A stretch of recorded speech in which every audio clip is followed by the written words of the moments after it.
Maisel Sánchez Boca. Voy a decir de mi tarea, de mi trabajo, que se trata de la Revolución Mexicana de 1910. Y comienza así. La Revolución Mexicana de 1910 se dio dividido a los abusos del gobierno que se debían dando principalmente por parte del entonces presidente de la República Mexicana, don Porfirio Díaz. El nulo respeto al voto, la miseria de los obreros y campesinos, la injusta distribución de la riqueza, el arrebato de las tierras a los campesinos. Esas fueron unas de las principales causas que dieron origen a la Revolución Mexicana. La sociedad mexicana estaba dividida en clases: aristocracia feudal o alta sociedad, la burguesía nacional, la pequeña burguesía o clase media, proletariado y los campesinos. Esos 30 años en el poder fueron una dictadura. El porfiriato enriqueció a unos pequeños grupos de familias a costa del trabajo de los campesinos obreros, que formaban la mayoría de la población. Se constituyó entonces una clase rica que era dueña de haciendas, fábricas, casas comerciales y bancos. Además de los bienes económicos, este grupo de ricos controlaba el poder político y disfrutaba de una preparación cultural suficiente para juzgar al resto de la población mexicana. Estas condiciones políticas y sociales bajo el gobierno de Porfirio Díaz fueron las causas que motivaron a la Revolución Mexicana de 1910. Sucede que en junio de 1910, cuando se lleva a cabo una selección cuestionable y democrática, Díaz resultó electo presidente para un nuevo periodo ahora de 6 años, acompañado de Ramón Corral como vicepresidente. Como resultado, Madero proclamó el llamado Plan de San Luis. En este documento se establecen los principios revolucionarios y asimismo se fija la fecha como el 20 de noviembre para iniciar la lucha con el lema sufragio efectivo, no reelección. El 6 de octubre Madero escapó de San Luis con destino a San Antonio, Texas, donde se reunió con sus familiares y partidarios. Ahí redactó junto con un pequeño grupo un documento conocido como el Plan de San Luis. El plan convocaba a la lucha armada, declarada nulas las elecciones para presidente, vicepresidente, magistrados a la Suprema Corte de Justicia de la Nación, diputados y senadores, y se reconocía como presidente provisional y jefe de la revolución a Francisco I. Madero. Asimismo, señaló el 20 de noviembre como la fecha en que todos los mexicanos debían levantarse en armas contra el gobierno, y junto con este documento Madero escribió un manifiesto dirigido al Ejército Federal en el que se le exhortaba a unirse al movimiento revolucionario, que a la letra decía: con ciudadanos no basáis ni un momento, todas las armas arrojadas del poder. A los usurpadores recordad nuestros derechos de hombres libres y recordad que nuestros antepasados nos legaron una herencia de gloria que no podemos mancillar. Ser como ellos fueron invisibles en la guerra, magnetismo en la victoria, sufragio efectivo, no reelección. Ese se considera sería el principio formal de la Revolución Mexicana, pero no fue así. Al enterarse del gobierno porfirista que Aquiles Cerdán encabezaba uno de los centros más peligrosos antirreeleccionistas en Puebla, y en su casa se encontraban algunos individuos con armas, y la policía cateó el día 18, pero cuando los Fernández llegaron comenzó el tiroteo. Esto se prolongó por mucho tiempo, necesitándose la intervención del ejército para sitiar la casa y ocuparla, resistiendo toda la familia Cerdán. Cuando el parque se agotó, los Cerdán se rindieron escondiéndose Aquiles en una especie de sótano, a donde apenas cabía un hombre. Ahí permaneció hasta el día siguiente, cuando al toser en la madrugada del 19 fue descubierto y asesinado por el soldado que hacía la guardia, el cual le dio 2 disparos en la cabeza. Puede considerarse que la Revolución Mexicana dio inicio en Puebla, con la represión sufrida de la familia Cerdán, en el transcurso de las siguientes semanas surgen guerrilleros por todo el país. Emiliano Zapata, Ambrosio y Rómulo Figueroa y Manuel A. en Morelos, Salvador Escalante Ramos Romero en Michoacán y Jalisco, Gabriel Hernández en Hidalgo, Pascual Orozco Villa en Chihuahua, entre otros.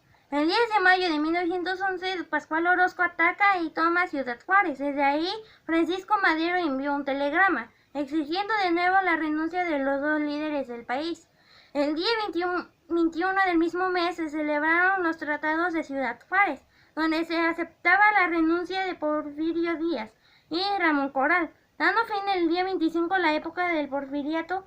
Díaz fue sustituido por Francisco León de la Barra en calidad de presidente interino. Gobernó del 25 de mayo de 1911 al 6 de noviembre del mismo año, mientras Porfirio Díaz salió de la capital y en Veracruz se embarcó en un barco alemán Ipiranga con destino a Francia, en donde murió el 2 de julio de 1915 en la ciudad de París a los 84 años de edad.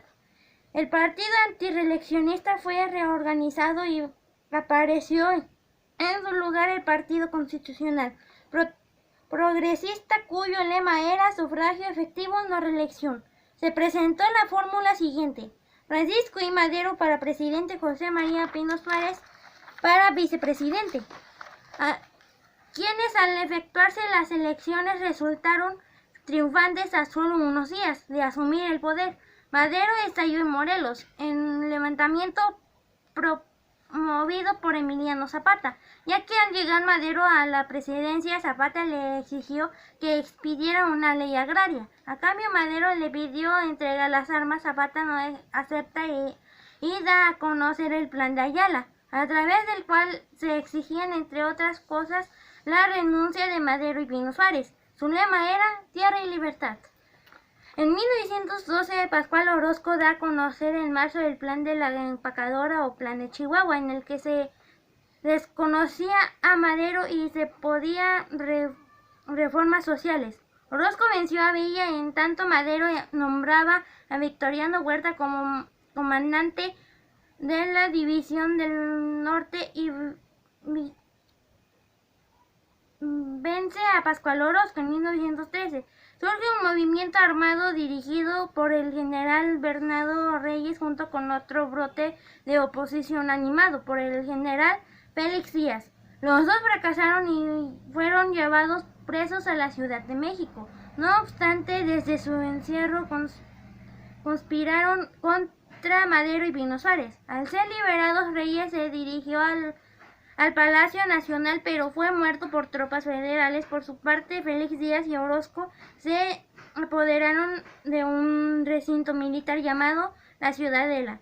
El presidente Madero llamó de Cuernavaca a las tropas del general Felipe Ángeles para ganar la batalla, cosa que Victoriano Huerta impidió. Esta lucha se extendió del 9 al 18 de febrero de 1913, Huerta abandonó sus deberes para entenderse con los sublevados mediante el Pacto de la Ciudadela, formando en la Embajada de los Estados Unidos de Norteamérica y aprender a Madero y Pino Suárez, mismo que renunciaron ante el Congreso el 19 de febrero, quedando como presidente Pedro Lascuarain, cuya gestión se prolongó a las 10:30 a las 11 de la mañana de aquel día. Él se nombró ministro de Gobernación a Huerta, renunció y Huerta se hizo del poder. El gobierno del general Victoriano Huerta fue del 19 de febrero de 1913 al 15 de julio de 1914. Se propagaba la rebelión en contra de Huerta bajo la acción del gobernador coahuilense Venustiano Carranza, quien dio a conocer el Plan de Guadalupe el 26 de marzo de 1913, en donde se ostentaba como el primer jefe del ejército constitucionalista y pide regresar al ejército constitucional. Mientras tanto, Huerta forma un primer gabinete con personajes destacados que le fueron impuestos: Francisco Leo de la Barra, Alberto García Granados, Toribio Esquivel, Obregón, Rodolfo Reyes, entre otros.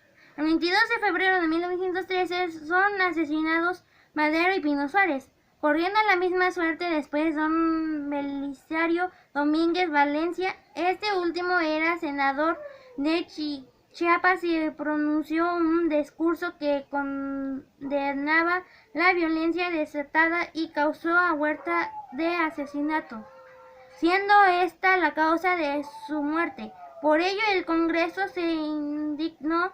Huerta se deshizo de su primer gabinete para formar otro y aplazó las elecciones presidenciales. Cuando por fin decidió que se realizaran el nuevo Congreso, las declaró nulas y Huerta continuó en el poder.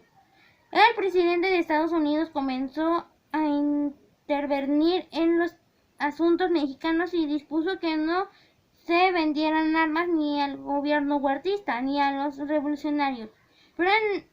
Pero en la práctica, mediante disfraces, los revolucionarios las adquirían de unos norteamericanos. Además, realizó una campaña diplomática para que la administración mexicana no fuera reconocida por otros gobiernos, protestando para ello un supuesto ultraje a la bandera norteamericana, y ordenó que la infantería de marina ocupara el puerto de Veracruz el 21 de abril de ese año. En 1914, las tropas rebeldes dirigidas por Carranza se dividieron así: el ejército del noroeste, comandado por el general Pablo González Garza, y el ejército del norte, comandado por Francisco Villa; el del suroeste, encabezado por Álvaro Obregón. Poco a poco los federales se fueron doblegando. González avanzó y ocupó Tampico y Monterrey. Villa causó serias derrotas a los federales al tomar Chihuahua, Coahuila y Zacatecas, mientras que Obregón adelantó sus fuerzas por las costas del Pacífico hasta ocupar Guadalajara. A mediados de 1914, los gobiernos de Argentina, Brasil y Chile asistieron a las conferencias de Niagara Falls. En ellas, los americanos se convirtieron en los voceros de los carrancistas. Estos señalaron como indispensable que Huerta dejara el poder. Ante tal situación, Huerta renunció y quedó como presidente el licenciado Francisco Carvajal, quien ostentó el cargo del 15 de julio al 13 de agosto de 1914. Desaparecido el régimen huertista, los caudillos revolucionarios luchaban entre sí. Carranza ser el primer jefe del ejército constitucionalista y Villa por ganar las batallas de mayor importancia contra Huerta y pedir la repartición de bienes, y Zapata porque exigía el cumplimiento del plan de Ayala. Esta situación es descalificada por los demás grupos, quienes deciden convocar a la Convención de Aguascalientes en octubre de 1914. A dicha convención asistió Álvaro Obregón en representación de Carranza, Antonio Díaz Soto y Jama representando a Zapata y Francisco Villa. Los convencionistas acordaron la renuncia de Carranza, Villa y Zapata a los mandos que exigían, y se nombró presidente a Aurelio Gutiérrez, quien tomó el cargo el 3 de noviembre de 1914 y lo abandonó el 28 de mayo de 1915. Gutiérrez deja la presidencia. Villa se enfrenta a las tropas carrancistas, comandadas por Obregón, en la región de Celaya en abril de 1915, en donde los villistas fueron desechados por Obregón. Los hombres de Villa fueron asesinados por los carrancistas, por lo que Villa se refugió en Chihuahua el 15 de agosto de 1915. Las primeras fuerzas revolucionarias ocuparon la capital y Obregón quedó como la autoridad principal. Dispuso la ocupación de varios templos y a la aprehensión de los sacerdotes del arzobispado de México, y decretó la expulsión de sacerdotes extranjeros, mientras que los mexicanos los envió a Veracruz. En muchos lugares se dio el cierre de colegios católicos. Muerte por confesión a la quema de confesionarios. Estas acciones fueron impulsadas por el general Plutarco Elías Calles. En octubre de 1915 los Estados Unidos reconocieron como único gobierno al de Carranza. En respuesta a tal reconocimiento, Villa atacó la población de Columbus, Nuevo México, con 400 hombres tomándola por unas horas y dando muerte a americanos en Santa Isabel, Chihuahua. El presidente de Estados Unidos, Wilson, envió a México una expedición comandada por el general Gong, el cual nunca dio con Villa. Las tropas carrancistas estadounidenses también lo buscaron por 6 meses y nunca lo encontraron. Durante esa búsqueda fueron derrotados a Parral y en Chicarizal. En este tiempo los villistas, para que la administración mexicana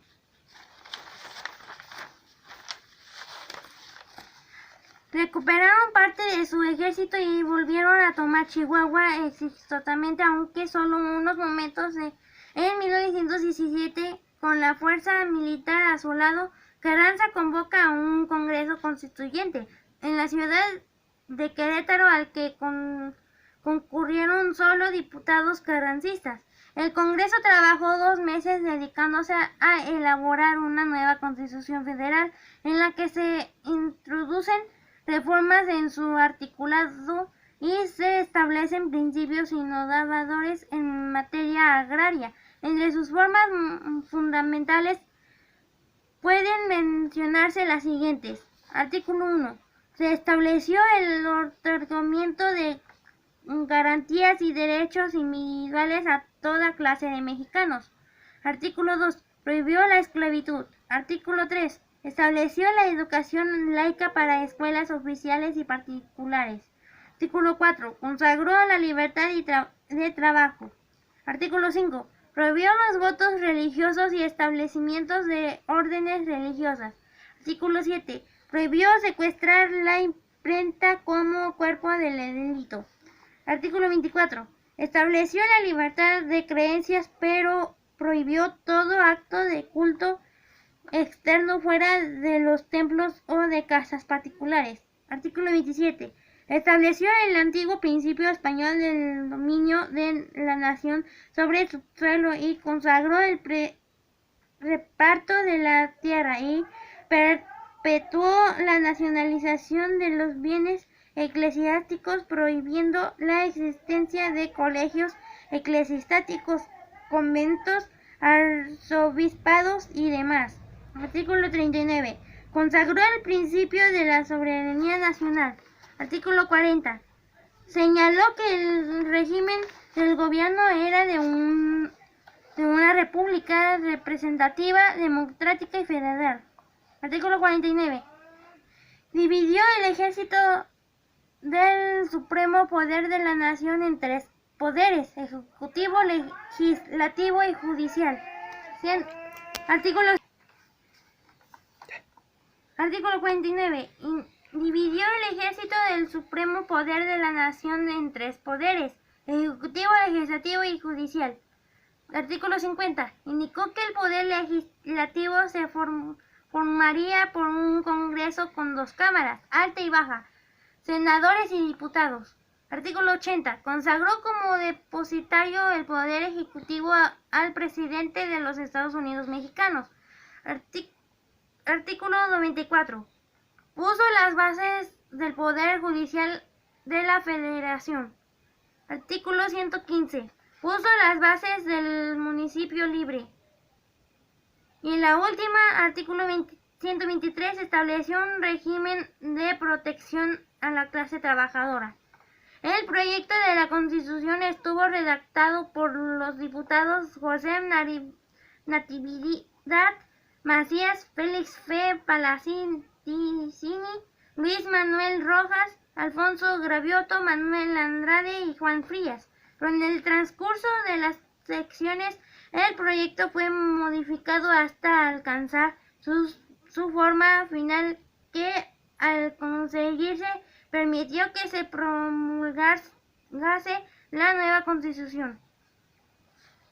Nota: este documento fue de hecho por los alumnos de la carrera de Derecho pertenecientes a la Escuela Superior de Cuautla, Sofista, Cuautla, Morelos, México, Repres.Lic.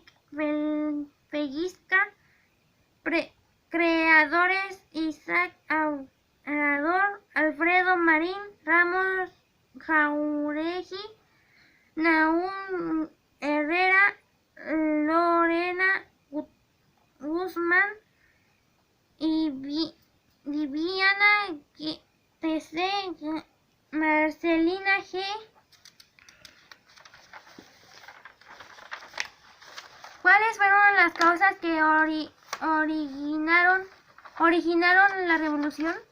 Respuesta: una de las principales causas que dieron origen al levantamiento armado en 1910 fue la desigualdad social y enriquecimiento desmedido de unos cuantos. 2. ¿Cómo se desarrolló la revolución? ¿Quiénes estaban al frente? ¿Qué peticiones hicieron? ¿Qué lugares tomaron?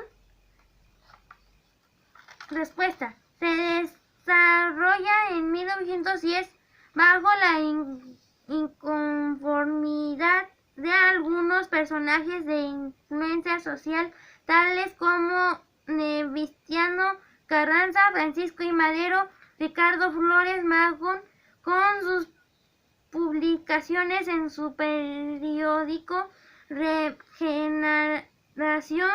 Se encontraba Pascual Orozco en el norte y Aquiles Cerdán en el sur, Emiliano Vázquez Gómez, Toribio Esquivel, José Vasconcelos y Luis Cabrera. Las peticiones que hicieron fue educación laica y gratuita, reparto de las tierras y la promulgación de los derechos laborales. Estos se pueden dar en 3 de los principales artículos de la Constitución Política de 1917, que es en el artículo 3, 123 y 127. Los lugares que tomaron fueron de la parte norte, es desde Zacatecas, Durango, Ciudad Juárez y toda la frontera hasta colindar con el país vecino, y por el sur Cuautla, Cuernavaca, Puebla, Guerrero y Oaxaca. En abril de 1910, Francisco I. Madero realizó una gira por unos estados de la nación y logró despertar un entusiasmo revolucionario en su gran número de ciudadanos. En ese mismo año realiza la Convención Nacional Revolucionaria. 3. ¿Cómo se terminó la revolución? Respuesta: el 14 de julio de 1914, a la renuncia de Victoriano Huerta, el cual huye a La Habana, Cuba, y posteriormente a Estados Unidos. Queda al frente del país Francisco Carvajal. Este era un ministro de Relaciones Exteriores con la encomienda de entregar la capital a las fuerzas revolucionarias y negociar la rendición de las fuerzas federales, lográndose un acuerdo el 14 de agosto de 1914, firmándose los tratados de Teoloyucan, donde se presenta formalmente la rendición del ejército federal. 4. ¿Cuál fue la transformación que tuvo nuestro Estado? Respuesta: desde que Venustiano Carranza toma el mando político y militar de nuestro país, el 20 de agosto de 1914, entre convenios y tratados no se ha logrado el alto porcentaje de las peticiones revolucionarias hasta nuestro día. Y sin tomar a equivocarnos, la historia es clara y plasma la desigualdad social sigue existiendo en nuestro país. Gracias. Adiós.